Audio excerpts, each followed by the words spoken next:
This is a download from BFM 89.9, the business station. If you're a fan of podcasts, you would no doubt have heard the voice of Guy Raz. He's the host of some of the most popular podcasts on National Public Radio in the US, namely the TED Radio Hour, How I Built This, and Wow in the World.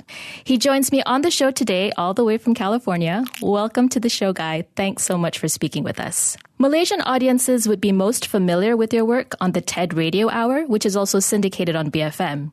But before you ventured into hosting your own podcasts, you began as a news reporter with NPR. How did you get started in radio journalism, and what drew you to audio as a medium compared to, say, print or television?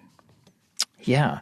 Well, first, thank you so much for having me. It's such an honor to be speaking to you and to folks in Malaysia. We're so excited that we have fans in Malaysia and all across the country in there because it's we do our show here in the United States and we don't always get a chance to interact with our fans and our listeners overseas, and we know that we have fans and listeners in Malaysia. And it's so cool to get a chance to talk with you about what we do. But I guess the short version of the story is I always loved audio. You know, radio is one of these mediums where you can tell a story through the mind's eye. You know, we all experience a radio story in a different way. When you read something or you see something, it's right in front of you. But when you hear it, it's like a television screen in your head. And that was really attractive to me, this idea that you could paint a picture in someone's mind and that they could develop a connection directly to you through that experience. And that's really how it started for me. You spent several years in the early part of your career as a foreign correspondent. You were NPR's bureau chief in Berlin at the very young age of 25. You've reported from over 40 countries, covered wars in Iraq and Afghanistan. You spent 2 years with the CNN in Jerusalem. So looking back, how did this era of covering international news shape the rest of your career? You know, I wouldn't have known it at the time, but what it was really important for was developing a deeper sense of empathy. I covered a lot of conflicts, and I met people from all walks of life, from all religious backgrounds and ethnic and cultural backgrounds.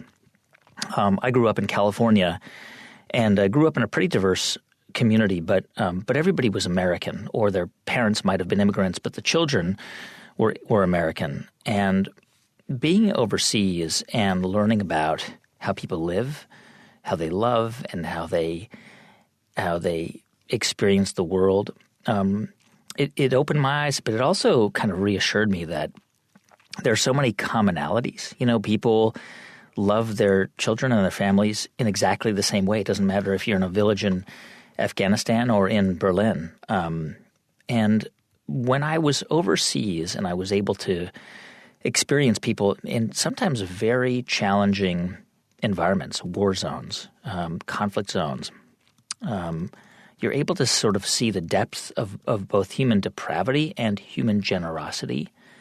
And I think that experience really helped me to just become a more empathetic person, which, as I say, wasn't necessarily something I was conscious of at the time, but something that really helped me in my career, strangely enough, because it gave me more of an ability to try and connect with people, especially people with whom I didn't share personal experiences, but was able to kind of listen and hear them out. And I think the most important job of a journalist and a reporter is the job of listening. Our job is to bear witness, but also to honor people's stories by just hearing them out. Questions are important, but what's left unsaid is often more important. And by interviewing thousands of people for reports over the years when I was overseas, I was really able to hone that skill of listening. It's not a gift, it's not a talent, it's a skill that anybody can learn by just doing it and by being present and listening to the words coming out of someone's mouth. Right. And I suppose listening is something that's even more needed in these very fraught times. You've been in the media industry your whole career. You know, after your stints abroad, you were a military correspondent with NPR, and you were also the weekend host of NPR's flagship program, All Things Considered. Do you think it's tougher to be in media or to be a journalist now than it was before? In some ways, yes, and in some ways, no. So I'll start with the no part. When I started out, you had to go through a gatekeeper to be on the radio or to be in print or to be on television. The gatekeeper was a major media organization. A newspaper could only operate if it had the funds to print and publish and typeset your work. The radio was a medium that was only available to license holders. Same with television, that you had to go to one of those institutions and try and claw your way inside and convince people to give you a chance to put your voice out there. So in that sense, it was harder. And today, there are an infinite number of outlets. I mean, in theory, anybody with a Twitter account or an Instagram account can broadcast themselves live. Can broadcast their ideas to the world. And anybody with access to the internet can start a blog. Now, you're not going to reach thousands or millions of people. Some will, but most people won't. You might only reach a few dozen or maybe, if you're lucky, a few hundred. But that barrier to entry really changed with the explosion of the internet age, where anybody could get access to a platform. And so in that sense, it's easier. Now, on the other side, it's also much harder in the United States, particularly where, media, traditional media landscape has become more diffuse. So, for example, when I started out, there was really no question of what was true and what was not true. If it was on television or if it was in print, it was probably true. And if it wasn't true, those organizations would really go out of their way to correct those errors. Today, there is so much misinformation. We're living at a time with infinite access to information. So on the one hand, that's amazing and it's democratized information, but at the same time, it means that it's much harder to parse truth from fiction. It's much easier for people to become manipulated. Now, you can find the truth if you want to, but in a sea of information, finding the truth is much more difficult than it was when I started. And so as a reporter, especially if you're working for an organization like BFM or, the New York Times or the Guardian newspaper, it becomes that much harder to convince people that actually what you're trying to do is responsible journalism. And so we're living at a time when public trust of mainstream media is shifting, particularly in the United States and probably in Malaysia too. And that's troubling to me. That's where I think the role of a reporter committed to truth, committed to listening, and committed to being fair is so much more important than ever before. In talking about this public trust deficit of mainstream media, how do you think how can we go about rectifying that? Whose responsibility is it to sort of restore that public trust? Is it on the journalists? Is it on sort of regulators? Is it on governments? I mean, what do you think is the way forward to rebuild that kind of trust? It's such a hard question to answer because I don't know. I really don't. I think people who say they have the answers are probably are probably deluding themselves a little bit. I think it's a combination of all of those things. We in the United States value and venerate the First Amendment, which is the First Amendment to our Constitution, which is the right to free speech. But with that, it comes a lot of misinformation and a lot of protected speech that is untrue, hurtful, damaging, incendiary, violent, racist, etc.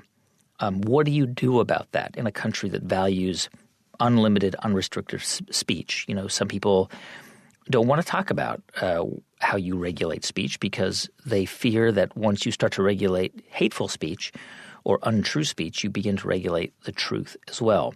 And I don't have a good answer to that dilemma. I really don't. I think that we are living at a time when all we can do as individuals who are committed to a better world is to do our best to amplify the truth and to question our own assumptions. What I did as a reporter and what I learned as a reporter was you will go into any scenario or any situation with a series of biases. Everyone listening to this conversation now has biases. It's not because they're bad. It's because of the way we were raised. It's because of the environments we grew up in. It's because of the culture we were exposed to, the music and the television programs, the friends we made. And so all of those inputs have an impact on the kinds of people we are. As a reporter, you can't be a robot. We're not AIs. We can't go into a conflict zone or a country or a story without having some kind of unconscious bias. But what we can do is question our own assumptions and fight against our own biases in an effort to try and bring out the truth and a fair accounting of what we see. And if we can kind of inundate the world with truth and with accuracy, then ultimately my hope is that the fiction and the propaganda will be drowned out, and that we who tell the truth will ultimately win. I'm speaking to Guy Raz, the host of How I Built This, TED Radio Hour, and Wow in the World on NPR. When we come back, we're going to speak to Guy about his ventures into podcasting. Stay tuned, BFM 89.9. We're going to turn our attentions now to your podcasting shows, Guy. Let's talk about How I Built This, the second podcast you created after the TED Radio Hour. Now, How I Built This launched in 2016, and it's a business podcast, but not in the conventional sense. You interview founders of huge companies and the biggest brands about their journey to financial success. Talk to us about the aim behind this podcast. What drove you to focus on businesses? I was really thinking about stories more so than business. Dramatic stories have an arc, right? And in business, I thought we could find those narrative arcs. We could find those moments of crisis and of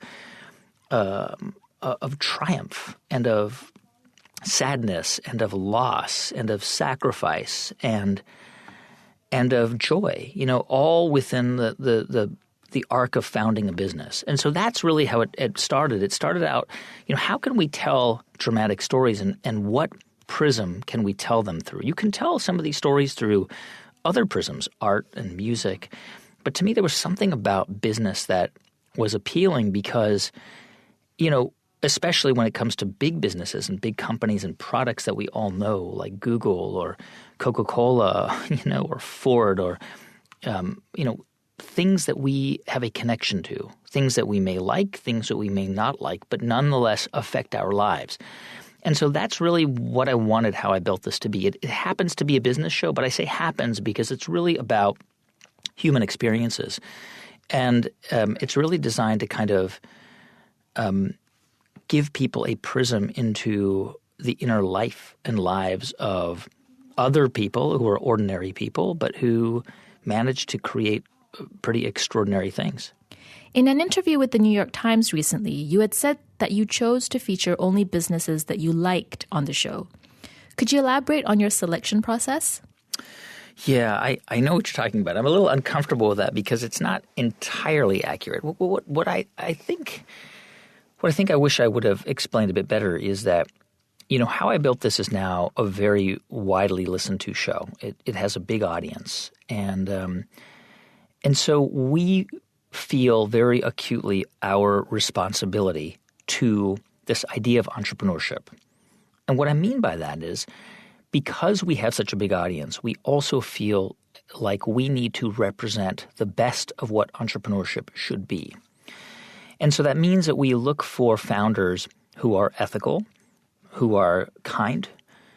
We look for founders who treat their people well, who are willing to come to the interview in a spirit of generosity, who are willing to share their failures and their crises, their darkest moments, because it's a show about vulnerability.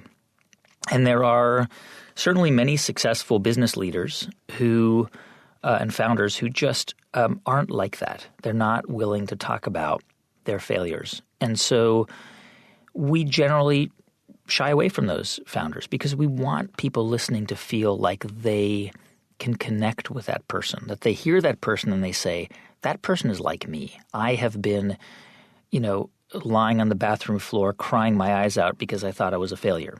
We don't want founders to be superheroes. We want people to understand that they are real people with real emotions and real ups and downs and highs and lows who struggled and who eventually figured out a way out of that struggle. And so that's when we say we only pick people we like, it's a little bit misleading. We pick people who represent a set of values that we think are important to promote to people about entrepreneurship. Right. I liked how you said it's not about portraying superheroes. You're depicting very relatable experiences in entrepreneurship that everybody in the business goes through. On that note, what are some of the lessons that you've learned from CEOs and founders that have made it? Yeah, I've learned a lot. I mean, I think the key lesson I've learned is that I don't believe that there's an entrepreneurship gene. Sure, there are some founders who are more sort of naturally willing to take bigger risks or to put it all on the line. But by and large, most of them learn these skills. They learn these character traits by doing it and by failing and by figuring out a way through it. Failure is very hard. It's hard for all of us. Nobody likes to experience failure in real time. But failure is so crucial. You cannot really understand success until you have understood and withstood failure. And I think that's the key lesson that I have learned from all of these founders, which is that failure comes with the territory. Failure does not have to be catastrophic, and it's not an end point. It's often a way station, on the journey to what eventually is success. And so through these different interviews, what I've ultimately discovered is that none of these entrepreneurs and founders are superheroes. None of them are. They're all ordinary people who figured out a way either through luck or sheer perseverance to plow through the hard times. I'm curious, Guy, given the projects that you're currently involved in, do you see yourself more as an entrepreneur or a journalist? I see myself as a combination of many things. I'm an intrapreneur, which is that I've created programs within NPR, and I'm very proud of that. I'm an entrepreneur where I have my own production company and my own programs that I produce as well. I think journalist is it's a tricky word because I was certainly a journalist and reporter for most of my career. But I also I'm careful about using that word because I am trying to bring out a story. I'm trying to pull out a story from somebody, and I'm trying to do it in a way that is transparent and open and, of course, accurate. So I'm using journalistic techniques in the way I bring that story out. But I'm not a forensic interviewer. I don't bring somebody on and grill them, like you would a politician. Because to me, when somebody agrees to come onto the show, the first thing is we don't accept any rules or parameters. We say to the person, look, you have to be willing to answer any question we ask you, and nothing is off limits. But we will have this conversation in context and in a respectful way. And so we always say to people, look, there are going to be questions in here that are going to be difficult. And we're going to focus on some tough times and maybe things you are even embarrassed about. But we want to hear your take on what happened. We want the full context. And so that's what we try to do. I'd like to end the interview on this note, Guy. There's a question you've asked a lot of entrepreneurs on your show, and I want to turn the tables on to you this time. Would you attribute your success to luck or skill? 100% to luck. And I'll tell you why. I was lucky to be born in the United States. Not to say it's better than other countries, but there were many opportunities that came with that being born in the U.S. Certainly opportunities to study and to go work at NPR. I was lucky that somebody at NPR happened to get a stack of resumes in 1997 for an internship, and mine was on top, and I was the first number they called. I was lucky to to run into somebody at NPR who made a call on my behalf, and that call enabled me to begin writing for the Washington City paper, which was where I sort of cut my teeth. So throughout my career, there have been things that have happened by chance. I took advantage of those chances. I was very fortunate to be able to do so. But I'm a big believer in luck. I think that luck plays an enormous role. I definitely think that you want to be on the lookout for those lucky breaks. And I think most people, most of us, will encounter some luck in our lives. And the trick, I think, is to keep your eyes open and wait for those lucky moments and then grab them. I've been speaking to Guy Raz, the host of How I Built This, TED Radio Hour, and Wow in the World on NPR. Thanks so much, Guy, for speaking to us. Thank you for listening to this podcast. To find more great interviews, go to bfm.my or find us on iTunes. BFM 89.9, the business station.